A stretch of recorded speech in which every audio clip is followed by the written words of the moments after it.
భారతదేశం మొత్తంలో ఇన్ని రాష్ట్రాల్లో ముఖ్యమంత్రులు అయితే 75 ఏళ్ళ స్వతంత్ర భారతదేశం, 79 ఏళ్ళు స్వతంత్ర భారతదేశంలో దళితులకి 3 ఎకరాల భూమి ఇస్తా అని చెప్పినటువంటి ఏకైక గొప్ప నాయకుడు కేసీఆర్ గారు.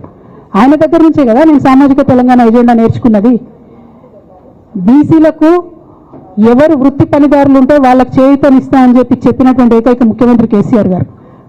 చెప్పినట్టుగా డబ్బులు ఇచ్చిండు కూడా. ప్రతి కులాన్ని కాపాడుకునే ప్రయత్నం చేసిండు. అది కాదా సామాజిక తెలంగాణ? నేను మే 1 నాడు లేబర్ డే రోజు మాట్లాడితే దాన్ని చిల్వలు పలువలు చేసి సామాజిక తెలంగాణ పేరుతో కవిత పార్టీ పెడుతుందని చెప్పి నేను నిన్న చెప్పిన 2 పేర్లు పని కట్టుకొని నా మీద దుష్ప్రచారం చేసిండ్రు. నేనేమైనా తప్పు మాట్లాడినా? బీఆర్ఎస్ పార్టీ వ్యతిరేకమా సామాజిక తెలంగాణ నినాదానికి? బీఆర్ఎస్ పార్టీకి సామాజిక తెలంగాణ అవసరం లేదా? భౌగోళిక తెలంగాణ వస్తే సరిపోతుందా? బంగారు తెలంగాణ కావాలని కేసీఆర్ గారు ఇచ్చిన నినాదమే కదా. బంగారు తెలంగాణ అంటే ఏంది? హరీష్ రావు ఇంట్లో బంగారం అంటే, సంతోష్ రావు ఇంట్లో బంగారం అంటే బంగారు తెలంగాణ అవుతుందా? కాదు కదా. ప్రతి ఒక్క సమాజం బాగుంటేనే బంగారు తెలంగాణ అవుతుంది. నేను అదే కదా మాట్లాడినా.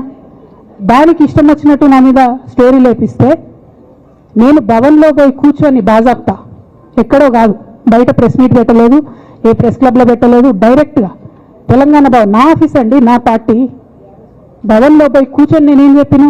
నా మీద కుట్రలు జరుగుతున్నది, నా మీద విష ప్రచారం జరుగుతున్నది అని చెప్పిన.